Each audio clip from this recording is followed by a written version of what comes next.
En résumé, on renforce un comportement pour que le comportement se répète encore et encore et encore. On punit pour qu'un comportement se stoppe. C'est ça déjà. Maintenant, dans le renforcement, on renforce soit en ajoutant positif, renforcement positif, soit on renforce pour qu'il le fasse encore parce qu'on aime, on a apprécié.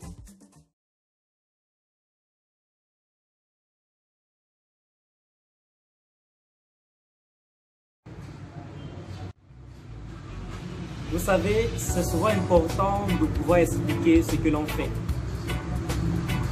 Si tu communiques avec un chien, si tu éduques un chien, si tu dresses un chien, sans comprendre exactement ce que tu es en train de faire, ça devient difficile au moment où il faut résoudre les problèmes. Parce que j'aime souvent dire, tout le monde peut éduquer un chien, tout le monde peut dresser un chien, tout le monde peut comprendre un chien, mais tout le monde ne peut pas nécessairement résoudre les problèmes de ces chiens. Je peux apprendre à mon chien assis, couché, pas bouger, le chien le fait très bien. Et un bon matin, il a les difficultés, il a les problèmes. J'ai dit assis, il ne le fait plus, j'ai dit couché, il ne le fait plus. Je ne sais même pas comment résoudre le problème. C'est généralement là où nos limites vont se présenter. Pourquoi? Parce que nous avons pour habitude, avec aussi la routine, avec du temps, les années, on a communiqué avec des chiens, on a vécu avec des chiens. Ces chiens nous ont appris pas mal de choses et nous avons cru que nous maîtrisons certaines choses. Et pourtant, non, nous ne maîtrisons pas. Et c'est généralement lorsque nous nous retrouvons face à des nouveaux chiens que l'on constate que les anciens chiens nous montraient des facilités.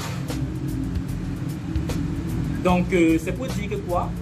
Nous devons savoir ce que nous faisons pour pouvoir expliquer. Nous devons pouvoir expliquer aux autres pourquoi certains chiens se comportent d'une certaine manière. Et nous devons pouvoir aussi expliquer ce que nous faisons. Nous devons comprendre ce que nous faisons. Parce que ça ne sert à rien de faire quelque chose avec le chien sans même savoir ce que l'on fait. C'est l'objectif de cette vidéo. Et c'est d'ailleurs l'objectif des précédentes vidéos et des futures vidéos parce que l'objectif ici est de se remettre en question. L'objectif ici est de naviguer dans le cerveau du chien. Alors aujourd'hui nous allons parler du renforcement.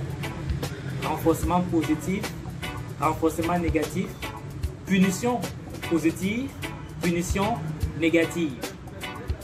Nous allons constamment nous retrouver en train de varier entre ces différents concepts-là. Ce n'est pas seulement au niveau des êtres humains ou des chiens, ça balance. Chez les êtres humains, on parle du renforcement, les récompenses, la motivation et consorts. Comme on le parle, comme on le dit chez les êtres humains, comme on le fait chez les êtres humains, on le fait aussi avec des animaux. Mais ça nous embrouille souvent, ces termes-là. On ne sait pas à quel moment on est en train de faire de la punition positive ou le renforcement négatif. On s'embrouille généralement. C'est vrai, ça c'est le côté théorique, mais c'est important de connaître le côté théorique. C'est très important, il ne faut pas seulement pratiquer. C'est vrai qu'on dit que c'est bien de pratiquer, oui, c'est très bien de pratiquer. Plus on pratique, mieux on comprend ce que l'on fait. Mais c'est aussi important de pouvoir réexpliquer ce que l'on fait, parce que plus on réexplique ce que l'on arrive à accomplir comme résultat, mieux il y a un transfert des technologies. Donc, aujourd'hui, je vais donc vous parler du renforcement positif, renforcement négatif, punition positive, punition négative. Et je vais essayer de rendre ça un peu plus simple parce que ça nous embrouille généralement, ça embrouille vraiment. Ça embrouille, ça, rassurez-vous, ça peut embrouiller. Mais l'objectif ici est de rendre vraiment l'affaire aussi simple que cela. Vous avez des psychologues qui disent que quand il s'agit de punition, la punition elle est déjà négative. Tu vas me dire que la punition est positive ou la punition négative. Non, punition c'est punition. Et lorsqu'on punit, c'est pour faire ce qu'on appelle en anglais extinction. Donc pour éteindre, pour stopper complètement un comportement. Mais en réalité, il y a une différence. Et cette différence, en effet, vient soulever le sujet, comme on dit souvent, chaque détail compte. On doit être très minutieux pour faire une différence, pour avoir des meilleurs résultats. Il faut toujours essayer de distinguer. Donc, allons-y maintenant. Lorsqu'on parle du renforcement positif, ça veut dire quoi? Je dis à mon chien, assis, il s'assoit. Le chien exécute bien l'ordre, je récompense avec un morceau de viande, poulet, biscuit. Ça, c'est du renforcement positif. Donc, le chien va mener une action, je renforce positivement. Positif veut dire que quoi? Ajouter. Donc, chaque fois que vous allez voir positif, plus, ça veut dire j'ajoute. Donc, je renforce un comportement. Et c'est d'où vient le mot renforcer. Je renforce quoi à ce moment donné? Je dis au chien assis, je renforce le comportement assis pour qu'il répète cela demain rapidement, avec joie, et pour que nous soyons contents. Donc je renforce ça. Maintenant, renforcement négatif. Le négatif veut dire que quoi? Diminuer, retirer. Mais sauf que là, nous sommes encore dans renforcement. Nous ne sommes pas dans punition parce que nous sommes encore dans renforcement. Je viens d'expliquer le renforcement positif. Maintenant, nous sommes dans renforcement négatif. Ça veut dire que quoi? Je continue toujours de renforcer un comportement chez un chien, mais en retirant quelque chose. Ça veut dire que quoi? Par exemple, j'ai mon collier d'éducation, mon collier de dressage. Dans une vidéo précédente, j'ai parlé du collier de dressage. C'est un outil qu'on utilise pour éduquer certains chiens. Tout le monde n'utilise pas nécessairement cela, mais c'est le plus utilisé. Donc, je mets mon collier de dressage ou d'éducation sur le cou de mon chien et je dis au chien assis. Lorsque j'ai mon chien de s'asseoir, je soulève la laisse. Dans des prochaines vidéos, on va travailler, on va voir comment est-ce qu'on débute les positions assises, coucher avec le chien en utilisant les différents stimuli. Donc, je dis à mon chien assis, je soulève le collier d'éducation. Lorsque je soulève le collier, ça inflige quelque chose de désagréable sur le chien. Donc le chien n'est pas donc à l'aise parce que je soulève le collier et je dis assis en soulevant le collier.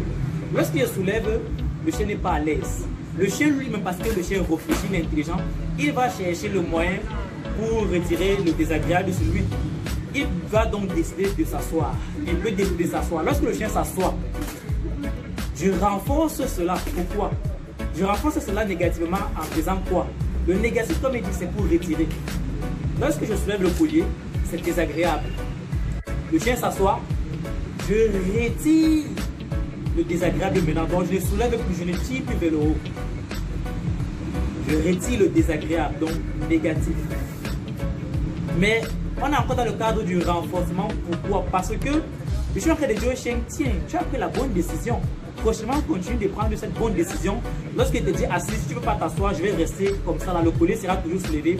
Ça sera toujours désagréable jusqu'à ce que tu t'asseyes. Et lorsque tu vas t'asseoir, bonne décision, sage décision, je renforce ta bonne décision d'avoir décidé de t'asseoir. Et lorsque le chien s'assoit, je retire maintenant le désagréable. Le chien dit, ah d'accord, prochainement, là tu m'avais dit assis, je vais rapidement m'asseoir pour éviter ce type désagréable là. Donc j'ai renforcé le chien. Le chien dans ce contexte va répéter, va mener l'action rapidement parce que j'ai renforcé le chien en retirant rapidement quelque chose de désagréable. Donc c'est ça. L'objectif du renforcement c'est quoi? Amener le chien à répéter un comportement. Ça c'est dans le renforcement positif et renforcement négatif. Donc je renforce pour que le chien le fasse en ajoutant quelque chose que le chien aime, le bonbon, le biscuit et tout, positif, j'ajoute. Je renforce le fait que le chien décide de s'asseoir rapidement aussi pour ne plus recevoir le désagréable. Lorsqu'il s'assoit, je retire, donc je renforce pour dire tiens, bon chien, je retire le désagréable et le chien va répéter cela prochainement rapidement. Maintenant, lorsqu'on parle de punition, punition positive, punition négative. D'ailleurs, lorsqu'on punit, c'est pour stopper quelque chose. Le chien vient, il se met à sauter sur toi par exemple. Il saute sur toi, tu es habillé en blanc comme je suis habillé en blanc présentement. Je ne vous conseille d'ailleurs pas de vous habiller en blanc avec votre chien pour partir faire du sport. Si vous le faites, acceptez qu'il vous salisse parce qu'il a le droit de sauter sur vous. C'est un moment de joie, ne frustrez pas le chien. C'est une erreur. S'il est bien blanc, par exemple, il se retrouve en train de sauter. Tu ne veux pas qu'il saute sur toi, tu veux qu'il soit discipliné. Le chien se retrouve en train de sauter sur toi. Lorsqu'il saute sur toi, tu ne veux pas qu'il le fasse. Tu vas punir le chien. Mais ici, là, est-ce que je punis? Quand je dis punir, est-ce que c'est quoi? Est-ce que c'est taper sur le chien? Est-ce que c'est faire quelque chose de méchant? Non, je peux punir le chien ici. En quoi faisant? Je sors par exemple, je suis par exemple dans une salle. J'ai une porte là derrière moi. Mon chien, par exemple, je suis ici. Voici derrière ce mur, mon chien se retrouve derrière ce mur. J'ouvre le mur. Disons que le mur c'est la porte. C'est une illustration. J'ouvre la porte. Lorsque j'entre dans le cadre, dans la salle où le chien se retrouve, ou bien la pièce dans laquelle le chien se retrouve, le chien se met à sauter sur moi. Je décide donc de punir le chien. Pour donc punir le chien, qu'est-ce que je fais? Je punis négativement. Écoutez bien, je punis négativement. Et je vais vous expliquer que négative, ici là veut dire que quoi? Retirer. Puisque le chien m'aime, le chien saute sur moi parce qu'il m'aime. Il veut sauter sur moi parce qu'il m'aime. Lorsqu'il va entrer dans la salle, il est tout excité. Mon objectif est de dire au chien, non, si tu es excité, tu n'auras pas de récompense. Parce que la récompense, à ce moment donné, ce n'est pas la nourriture. La récompense, c'est moi. Le chien me voit, il est joyeux. Lorsqu'il me voit, il est content. C'est pour ça qu'il saute sur moi. Donc il aime ça, il réclame ça, il demande de ça. Peut-être c'est même plus que la nourriture que tu vas donner à ce moment donné. Tu peux même donner du poulet, il ne veut pas, il te dit, c'est toi que je veux, c'est toi que j'aime. Il veut sauter sur toi, caresse-moi, il veut te ressentir. Et là, je dis à mon chien, non, ne saute pas sur moi, il continue de le faire. Je punis le chien négativement. Je punis négatif. J'ai dit négatif, je dis que quoi? Moi, on retire. À ce moment donné, je retire quoi? Je retire moi, ma présence. J'entre dans la salle, le chien saute, il veut sauter sur moi, il veut sauter, il est tout excité. J'ai dit non, il ne comprend pas, qu'est-ce qu'il fait? Je sors de la salle, je fais. J'entre encore une deuxième fois, il saute, je sors, je fais. Je répète jusqu'à ce que lorsque j'entre dans la salle, le chien s'assoit calmement. Il ne saute plus sur moi. Il ne saute plus pourquoi? Parce que j'ai puni. Mais négativement, j'ai puni en retirant quelque chose. C'est ça le concept ici là. Je punis le chien en retirant ce qu'il aime. J'ai puni le chien négativement. Et cela, punition négative ne veut pas dire qu'on a puni le chien en faisant quelque chose de mauvais. C'est là où on s'embrouille généralement. On associe toujours le négatif là à quelque chose de mauvais. Oh, c'est pas ça. Mais lorsque je parle de punition positive, ça veut dire que je punis maintenant le chien. Vous avez vu au moment de punition, j'ai commencé par négative. C'était pour que vous compreniez rapidement quelque chose. Pour déjà stopper un mythe. Je tiens à vous rappeler que c'est les choses qu'on voit en séance. C'est pas seulement dans le monde des chiens. Même dans la compréhension psychologique des êtres humains, l'environnement, le comportementalisme. On voit ça un peu de partout. Et jusqu'aujourd'hui, ça embrouille beaucoup de personnes. Donc je vais donc utiliser le contexte canin pour vous faire comprendre à quel point c'est simple. Et pour que vous compreniez pourquoi on dit qu'il y a une punition positive et une punition négative. Donc, maintenant que je parle de punition positive, je punis positivement. Et on a dit positif c'est plus. Donc je punis en ajoutant. Vous n'allez pas me dire que je vais punir mon chien positivement et que positif veut dire que j'ai donné la récompense au chien. Ou bien j'ai puni positivement comme ça. J'ai puni peut-être en gâtant, comme on dit souvent, on gâte l'enfant. On a gâté l'enfant là. Pour punir quelqu'un, tu lui offres une Rolls Royce, tu lui offres une dernière grosse montre. Ou bien parce que quelqu'un m'a fait quelque chose, tu récompenses avec de l'argent. Non, c'est pas ça. Je punis ici en ajoutant. Donc punition, c'est pour stopper un comportement. Par exemple, le chien veut ramasser quelque chose au sol. Je punis. J'ai par exemple un cahier à main, un journal, un papier journal, c'est l'exemple qui est souvent utilisé pour ne pas faire grave. J'ai un papier journal à la main. Le chien fait quelque chose et puis là, je taponne sur le chien. Hey, arrête. Il fait quelque chose, j'essaie de pincer au niveau des côtes et dit hey, arrête. Donc j'ajoute. Mais sauf que là, je punis le chien. Il n'est pas à l'aise. J'ajoute quelque chose de désagréable. Donc, pour punir un enfant négativement, le négatif, c'est retirer. L'enfant n'a pas eu un bon résultat à l'école. Tu décides de punir l'enfant négativement. Négatif, c'est diminuer. Je retire son jeu vidéo qu'il aime beaucoup. Je retire son téléphone portable. Je retire son vélo. J'ai puni l'enfant en retirant. Donc, punition négative, je punis en retirant. Punition positive, je punis en ajoutant. Et si je dois ajouter quelque chose dans le cadre de la punition, bien évidemment, ça doit être quelque chose qui n'est pas bien. Donc vous allez maintenant être d'accord avec moi que bien au contraire, lorsqu'on dit même punition négative, c'est même plutôt là où, pardon, punition positive, c'est plutôt là qu'on parle de quelque chose de douloureux. on parle d'une chose douloureuse. C'est ça. C'est qu'on ne veut généralement pas. Donc, j'espère qu'aujourd'hui, vous avez pu comprendre quelque chose. En résumé, on renforce un comportement pour que le comportement se répète encore et encore et encore. On punit pour qu'un comportement se stoppe. C'est ça déjà. Maintenant, dans le renforcement, on renforce soit en ajoutant positif, renforcement positif, soit on renforce pour qu'il le fasse encore parce qu'on aime, on a apprécié négativement. Donc, soit je renforce positivement, soit je renforce négativement. Négativement, c'est je renforce en retirant quelque chose de désagréable pour dire au chien, tu as bien fait. Pour que le chien demeure, évite le désagréable et répète l'action voulue.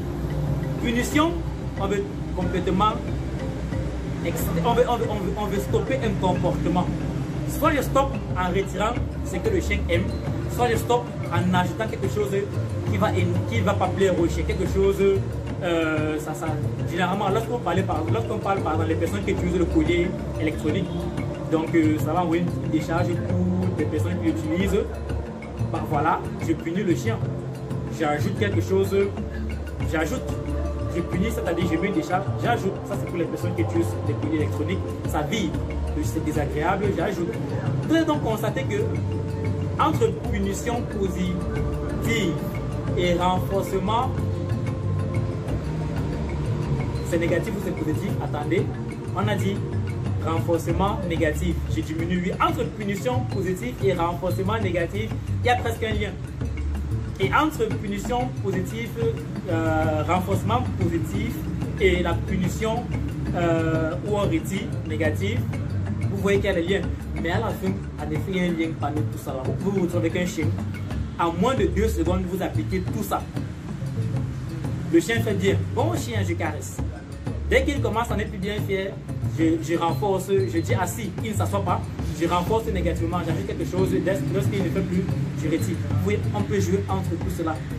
Donc, j'espère que vous avez compris le concept aujourd'hui. Négatif, positif ne veut pas dire bien ou mal. Ici, là, négatif et positif veut simplement dire négatif, on diminue, positif, on ajoute. C'est aussi simple que ça. J'espère que vous avez compris quelque chose aujourd'hui.